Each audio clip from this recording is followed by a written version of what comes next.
Welcome back to Global Leaders. My name is Rajiv Mothie, and today we have with us the incredible Vanessa.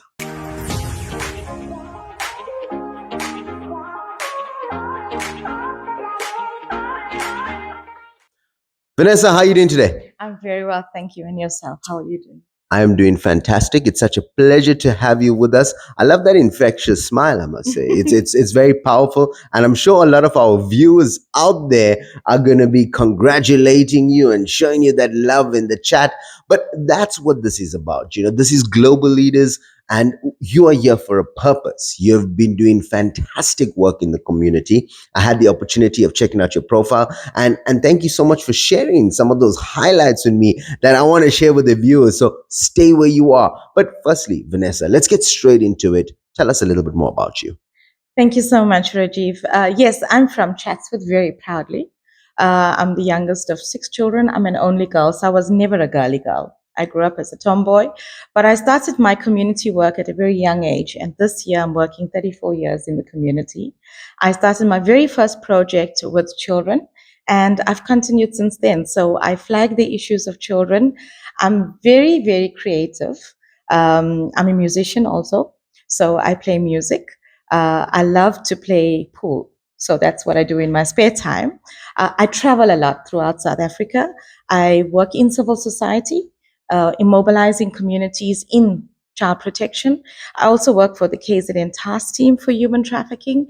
I was a radio presenter for 14 years. I've also been on television, on a talk show. So yeah, I've been quite around the country in South Africa. But my goal was to actually impact on a national level, and that's what I've done. I'm also an author. So I've developed a training manual for religious leaders in the space of child protection.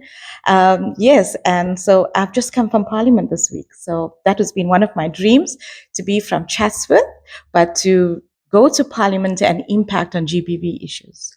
Now, I can see you wear many different hats, many different hats. And I'm sure it's not easy. I'm sure it takes up a lot of your time.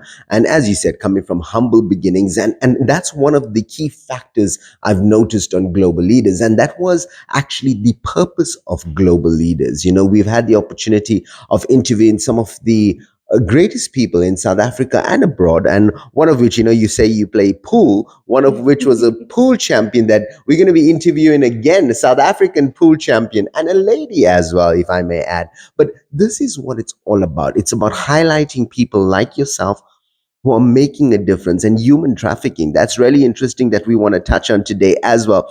But how do you do it? What is the secrets to your success? Well, definitely, I have a personal story as well. You don't choose community work. Community work chooses you. I have a personal survivor story, and that motivates me that when I didn't have a voice and I didn't come out at that time, I didn't have anyone to champion my cause. That's when I dedicated my life, that I will champion the cause of the vulnerable. And that's what motivates me every single day. It's a calling. It's not a job. No one can pay you enough money to do what you do. So every morning when I wake up, I think of all the people that are vulnerable, and I think about, I'm chosen to champion their cause, to be an echo for them. But today, in the last few years, I don't want to be a voice to the voiceless. I want to give a voice to the voiceless. I like the way you put it, actually. It's about making a difference, and you feel it's more of a calling. Yes. It's like you feel you are that chosen one who has to go. So is that your secret in terms of mentally programming yourself to give you that energy and the power? Because to do all of the things, to write a book, to get on radio, I mean, that alone is a job on its own. And then you also give back to the community. Would you say it all stems with mindset? Absolutely. I have a saying, which is, I think is going to be quite familiar with a lot of people. You work hard and you play harder. So I have that side of me where I'm very fun. I love music. I love dancing. I think we need to see her do a bit of a dance. Check out on the 11th of December. I believe you get an Influential Woman of the Year award. Yes, I'm so honored by that. It's really an amazing award, and I'm really, really grateful for that. So I'm fallen in love with the cultural music of South Africa, actually. So I'm a piano music is my genre of music. So I'm so in love with that. So I do play hard as well. That just gives you that kind of venting space that we need in the work that we do. We do some very serious work, very emotionally exhausting work. So if you don't have a polar extreme of that, you're going to run empty. The balance of life. So let's get into your current projects and how people can get involved. So I'm the MD of the Faith-Based Child Protection Movement of South Africa. And currently we are mobilizing communities throughout South Africa on how to get involved with child protection advocacy. And we invite South Africa. Currently we are muscled by UNICEF South Africa. And we just invite people to come on board to be ambassadors of child protection, especially children in this day and age. If you look at the rate of GBV, we are not just interested in focusing on girl children. We want to groom the boy child as well, because we feel that the lens has to be changed. We focus a lot on girl victims. We focus a lot on girl children and grooming of girl children. But we want to change that focus now. We want to say, let's focus on the boy child. We have a serious issue in South Africa, which is called fatherlessness. And we want to say that, yes, we have this issue, but we can't keep focusing on that. Let's now become fathers to boy children as well. And let's allow them to appreciate the body of a woman as well. Oh, I like that. I actually lost my dad when I was 4 years old, and I was very fortunate to have a very strong mom that I'm sure a lot of you guys know. But you always look for that role models in society. And if we can identify that and help our young men and our future leaders, I think it's a great concept. How can people get in touch with you? How can they become ambassadors? How can they donate? Tell us more. Well, you can contact me on my email address, which is Vanessa Chetty, Vanessa Chetty, 88 at gmail.com. Or you can go to our website, which is www.fbcpm,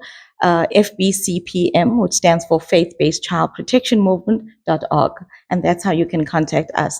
My name is all over the internet. My details are all over the internet. If you just type in Vanessa Chetty and child protection, my details come up. Well, there you have it. The lady herself, Vanessa, on the hot seat, global leader seat, live right here. Vanessa, before we love you and before we leave you, final words to all your people out there, and maybe share a little bit about human trafficking and how the community can help in terms of creating a better and safer society for our people. Absolutely. First of all, human trafficking is a very organized crime. It's not an opportunistic crime. And the online space is something that we need to gain knowledge about. It's really on the increase. In the last 2 years, due to COVID, we have spent more time online, increased by 400%, which means predators are also online. We need to actually find out how we can organize ourselves. The only way we can fight human trafficking is if we organize ourselves. I want to put a challenge right now, so I want to capitalize. I like that. Yeah. on this Challenges are moment. good. Our people are ready for challenges. Let me tell you that. And I'm sure they're blowing up the chats right now. Absolutely. So first of all, we will never give a loaded gun with the safety off to any child, correct? Because we know that the child is not able to handle that kind of weapon. In the same way, I feel that we should never give a mobile device to a child without learning the dangers of that mobile device. There are just too many predators out there that are lurking on the dark web. So my challenge to you is that if you feel you want to give a loaded gun to a child, then give a mobile device unnannied to a child. It's the same thing. Powerful words. And it is true, the power of our mobile device today is incredible. It's actually a PC in your hand and you have access to so much of stuff. So there we go. I'm sure the people are going to take you up on that challenge. I'm sure a lot of people are doing that right now. They supervising the usage of the device. But guys, I just want to say it's been great having you, Vanessa, on our show. Thank you for all the love and congratulations on the great work that you're doing in the community. Thank you so much. It's been an absolute honor sitting next to you and meeting you as well. And thank you for this beautiful award. I'm so honored and I'm humbled, and I'm sure that it's going to make a great impact in South Africa. Well, that's the Influential Woman of the Year. Catch that on the 11th of December at the Golden Horse, the top 100 women. So you are part of the top 100 women who are making a difference. I think it's such a great opportunity, and more than just opportunity, it's such a great concept to recognize the women who are making a difference. And that's one of the reasons I have given an opportunity to bring on the influential women on the Global Leaders Show, is because I always feel that if we cannot support our people and we cannot support people who are making a difference and celebrate, then we're doing it all wrong. So, Vanessa, thank you once again. To everybody watching, thank you. From myself, Rajiv Mothie, I've got one thing left to say. You guys have just been motivated.